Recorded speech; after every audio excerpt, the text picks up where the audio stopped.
Hello and welcome to all. I am Satyendra Pratap Maurya. Last video में हमने start किया था एनिमल किंगडम के बेसिस ऑफ क्लासिफिकेशन, यानी किस बेस पर उनको क्लासिफाई किया गया है, कैटेगराइज किया गया है। तो उसमें हमने आपसे बात की थी लास्ट वीडियो में लेवल ऑफ ऑर्गेनाइजेशन की।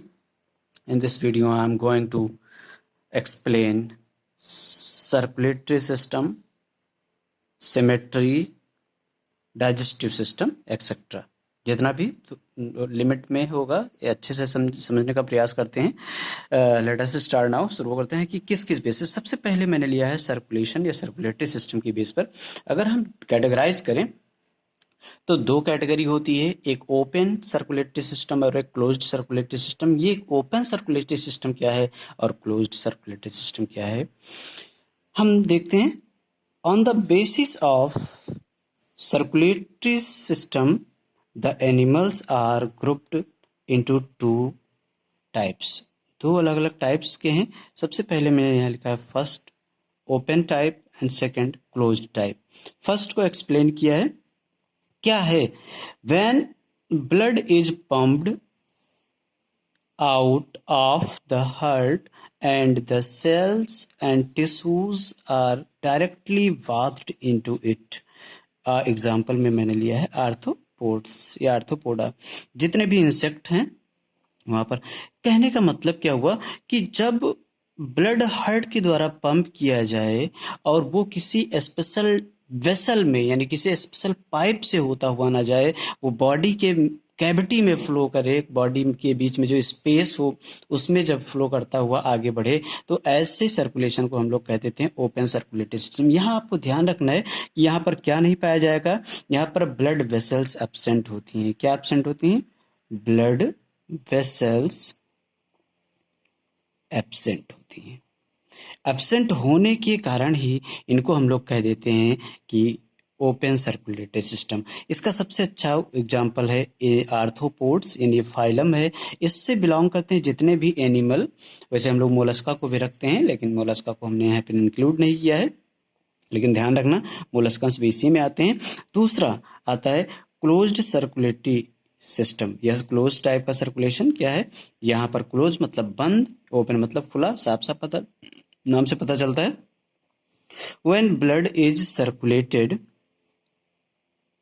through a series of vessels of varying diameter, varying मतलब डिफरेंट टाइप की डायमीटर की होती हैं, like arteries, veins and capillaries. जैसा कि हम लोग 10th में स्टडी किए थे, what is difference between arteries और वेन्स, क्या डिफरेंसेस होती हैं। आर्टरी में ऑक्सीजनेटेड ब्लड होता है, आर्टरी नैरो ल्यूमेन को कैरी करती है, ब्लड का प्रेशर तेज होता है, वाल्व्स एब्सेंट होते हैं। जबकि यहाँ पर हम बात करें ल्यूमेन, यानी उसके बीच का स्पेस ज़्यादा होता है, उसकी दीवार पतली होती है, वाल्व्स प्रेजेंट होते हैं। ये दोनों ऑक्सीजनेटेड और डीऑक्सीजनेटेड दोनों को कैरी करती है। इस तरह बहुत सारे अलग अलग डायमीटर के वेसल्स, यानी यहाँ पर साफ साफ लिखा है वेसल्स, वेसल्स मतलब पाइप पाई जाती है, जिसे हम लोग डक्ट कहते हैं या नली कहते हैं। यानी ऐसा सर्कुलेटरी सिस्टम जिसमें ब्लड किसी स्पेशल पाइप या किसी स्पेशल डक्ट से होता हुआ अपने टारगेट तक पहुंचता है, तो उसे हम लोग कह देते हैं क्लोज्ड सर्कुलेटरी सिस्टम या क्लोज टाइप का सर्कुलेटरी सिस्टम। एग्जाम्पल के लिए हमने कॉर्डेटा लिया है, यानी ह्यूमन बींग को हम लोग रख सकते हैं, मैमलिया जितने भी हैं, एम्फीबियन को रख सकते हैं, रेप्टाइल्स को रखते हैं हम लोग, एप्स को यानी बर्ड्स को रखते हैं, इन सबको। यहाँ पर एग्जाम्पल में हमने एनिलिडा भी लिया है। एनिलिडा मतलब जिसमें एनुलस लाइक बॉडी पाई जाए, एनुलस मतलब रिंग लाइक बॉडी पाई जाए, लाइक अर्थवर्म। एग्जाम्पल की अगर हम बात कर लें तो जैसे अर्थवर्म, यहाँ पर हम एग्जाम्पल ले लें तो यहाँ पर हम सबसे अच्छा एग्जाम्पल हम ले लेते हैं ह्यूमन का। हम लोग में आर्टरीज वेंस पाई जाती हैं इसलिए। अब नेक्स्ट जो डिवीजन है, जो क्लासिफिकेशन का अगला है, वो है यहीं पर देख लेते हैं डाइजेस्टिव सिस्टम के बेस पर। जैसे कल मैंने बताया था कि कुछ इंट्रा सेलुलर डाइजेशन होते हैं, कुछ एक्स्ट्रा सेलुलर डाइजेशन होते हैं, लेकिन डाइजेशन के एक और टाइप्स को यहाँ पर एक्सप्लेन किया गया है। वो है कि डाइजेस्टिव सिस्टम के बेस पर एनिमल को 2 टाइप्स में कैटेगराइज किया गया है। एक है इनकम्प्लीट डाइजेस्टिव सिस्टम, ये 60 में मैंने लिखा है डाइजेस्टिव सिस्टम, यहाँ पर कंप्लीट डाइजेस्टिव सिस्टम। यहाँ पर क्या है, only one opening, only one opening. इसका क्या मतलब हुआ, यानी यहाँ पर सिर्फ एक ही अपर्चर होता है जो माउथ का भी वही काम करता है और वही एनस का काम करता है। एग्जाम्पल के लिए प्लेटीहेल्मिन्थेस, ध्यान रखना ओनली वन ओपनिंग पाया जाता है, एक ही ओपनिंग है, इसीलिए इनकम्प्लीट कहा गया। वही ओपनिंग जो वही अपर्चर है वही माउथ का काम करता है, फंक्शन करता है, एज ए माउथ फंक्शन करता है, एज ए एनस फंक्शन करता है, यानी उसी से इंजेशन होता है और उसी से इजेशन होता है। उसी से किसी चीज को अंदर लेते हैं, उसी चीज से किसी वेस्ट मटेरियल को बाहर निकाल देते हैं। ये यूनिक है, इसलिए हमने इसे याद रखेंगे। दूसरा है कंप्लीट डाइजेस्टिव सिस्टम, जिसमें डबल ओपनिंग पाई जाए, डबल अपर्चर पाया जाए। डबल अपर्चर, टू अपर्चर का मतलब हुआ, टू अपर्चर या टू पोर्स का मतलब हुआ कि एक सर्व करे माउथ के लिए और एक सर्व करे एनस के लिए, तो इसे हम लोग कह देते हैं complete digestive system, complete digestive system. यहाँ पर एनिलिडा है, हम लोग ह्यूमन बींग यानी कॉर्डेटा में को इंक्लूड कर लेते हैं। कॉर्डेटा में जितने भी क्लासेस हैं सबको यहाँ पर इंक्लूड कर लेते हैं। अब जैसे आर्थ्रोपोडा भी हैं, इसमें बहुत सारे हैं, इसलिए हम यहाँ पर ईटीसी कर लेंगे, और सारे क्लासेस फाइलम हैं।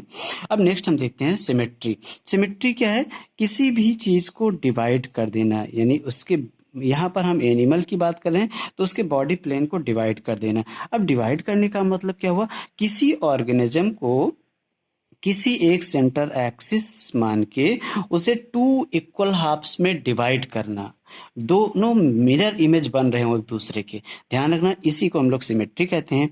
तो कहता है on the basis of symmetry the animal are categorised into two or three. यहाँ पर हम थ्री देख लेंगे, वैसे मेन टू ही है लेकिन थ्री है, एक एसिमेट्री है। तो पहला मैंने लिखा है यहाँ पर एसिमेट्रिकल एनिमल्स, यानी ए मतलब होता है जहां पर बायो में किसी स्पेशल वर्ड के साथ एक ए लग जाए, तो ए का मतलब हो जाता है यहाँ पर एब्सेंट। क्या हो जाता है, एब्सेंट। क्या एब्सेंट होगा, यानी सिमेट्री एब्सेंट हो। जब कोई प्लेन ना पाया जाए तो ऐसे ऑर्गेनिज्म को हम लोग एसिमेट्रिकल ऑर्गेनिज्म या एनिमल कह देते हैं। जैसे स्पंजेस, जितने भी पोरीफेरेंस होते हैं इनमें कोई सिमेट्री नहीं पाई जाती है, इनके बॉडी को किसी भी प्लेन से हम टू इक्वल हाफ्स में डिवाइड नहीं कर सकते हैं। दूसरा जो है जो रेडियल सिमेट्री, ये सब इंपॉर्टेंट है, और आपका जो इसके आगे है बाइलेटरल वो इंपॉर्टेंट है, उस पर हम बात करते हैं। क्या है रेडियल, थोड़ा सा समझ लेते हैं। हम कहते हैं कि मान लेते हैं ये हमारा हाइड्रा है, दूसरे कलर से बनाते हैं, ये मान लेते हैं कि ये हाइड्रा है, और हाइड्रा में बहुत सारी दंश कोशिकाएं निकली हुई होती, बहुत सारी दंश कोशिकाएं। अब इसके एक सेंट्रल एक्सिस को हम मान लें, कोई भी सेंट्रल एक्सिस हो, और उस सेंट्रल एक्सिस से हम इसे किसी भी प्लेन से, चाहे हम ऐसे डिवाइड कर दें, चाहे हम ऐसे डिवाइड करें या ऐसे डिवाइड करें, बाय एनी प्लेन, ध्यान रखना यहाँ पर हम किसी भी प्लेन पर डिवाइड करें तो वो टू इक्वल हाफ्स में डिवाइड हो जाए, किसी भी प्लेन। यहाँ पर इस बात को ध्यान रखना, व्हेन एनी प्लेन, यहाँ पर ये बात तो याद रखेंगे, when any plane passing through the central axis, axis एक ही मानोगे आप, of the body divide the organism into two identical halves. तो ऐसे जैसे हम लोग यहाँ टीनोफोरंस हैं, सिलेंट्रेट है, टीनोफोरंस हैं, एंड इकाइनोडर्म्स, यानी जिसमें स्टारफिश वगैरह रखी गई है, इसमें हाइड्रा वगैरह को रखा गया है, यूथीरिया वगैरह को रखा गया है। यहाँ पर टीनोफोरंस में टीनोफोरंस यानी वॉलनट को रखा गया है। यहाँ पर एक कोई एक्स एनी, ध्यान रखना, एक सेंट्रल एक्सिस मानेंगे आप, और उससे किसी भी प्लेन पर आप डिवाइड करें बाय एनी प्लेन, और वो टू इक्वल हाफ्स में डिवाइड हो जाए, इसको हम लोग कह देते हैं रेडियल सिमेट्री। नेक्स्ट और लास्ट है ये, मतलब सिमेट्री बस इतने ही, दो ही प्रकार की होती है। ये इसमें कहता है कि when the body can be divided into identical left and right halves, ध्यान रखना एक दूसरे का मिरर इमेज बन रहा है, लाइक ह्यूमन बीइंग, ध्यान रखना ह्यूमन बीइंग की हम बात कर लें या किसी और एनिमल की बात करें, इन ओनली वन, यहाँ पर ये पॉइंट याद रखेंगे, यहाँ पर कहा गया ओनली वन प्लेन, जबकि यहाँ पर कहा गया बाय एनी प्लेन। इस दोनों पॉइंट पर आप अगर फोकस करेंगे तो डिफरेंस आप अच्छे से समझ पाएंगे। Only one plane. जैसे हम एक एग्जांपल ले लेते हैं, क्या है, एनिलिड्स लिखा है, आर्थ्रोपोड्स लिखा है। क्या आर्थ्रोपोड्स हो सकता है? हम मान लेते हैं ये कोई आर्थ्रोपोडा है, ये कोई इंसेक्ट है, ये इस तरह से कोई इंसेक्ट है, इसके बहुत सारे पैर निकले हुए हैं यहाँ पर, और इसकी विंग्स निकली हुई है, यहाँ से ऐसे विंग्स निकला हुआ है इस तरह से। अगर इसे हम सेंट्रल एक्सिस कोई माने, सेंट्रल एक्सिस, और उसका टू इक्वल हाफ्स डिवाइड करें, ध्यान रखना इक्वल हाफ्स, लेटरल कह रहा है, लेटरल मतलब पार्स की बात की है यहाँ पर, इस बात को ध्यान रखना। अच्छा, एक एग्जांपल से और समझ लेते हैं, अगर ऐसे नहीं, एक रफली डायग्राम से समझते हैं हम। लाइक ये मान लेते हैं कोई ह्यूमन बीइंग है, सपोज करते हैं ये कोई ह्यूमन बीइंग है, ये ह्यूमन बीइंग होगा, ये इसका सेंट्रल एक्सिस हुआ, नॉबेल उसकी, ठीक। अब इस नॉबेल से अगर हम बात करें कि इसको हम सीधा एक सेंट्रल एक्सिस मान लिया, और इससे अगर हम सीधा इसको अगर हम डिवाइड कर दें, ऐसे डिवाइड कर दें, तो लगभग इसके बॉडी के जितने पार्ट्स हैं वो लगभग, ध्यान रखना हमने एक्सटर्नल की बात की, मिरर इमेज बने, जितने पार्ट्स इधर जाएं उतने पार्ट्स इधर जाएं, इक्वल हों, ऐसे को हम लोग कह देते हैं बाईलैटरल सिमेट्री। आप ऐसे डिवाइड अगर कर दिया, आपने ऐसे कर दिया तो वो गलत हो जाएगा, बाईलैटरल कह रहा है। तो आज के लिए फिलहाल इतना ही। उम्मीद करता हूँ आप वीडियो से सेटिस्फाइड होंगे, संतुष्ट होंगे। अगर कोई प्रॉब्लम होती है तो आप ज़रूर शेयर करें, ज़रूर बताएं। घर पर रहें, स्वस्थ रहें, मस्त रहें, अपनी पढ़ाई को कंटिन्यू रखें। मिलते हैं नेक्स्ट वीडियो में। Thanks for watching the video. जय हिंद।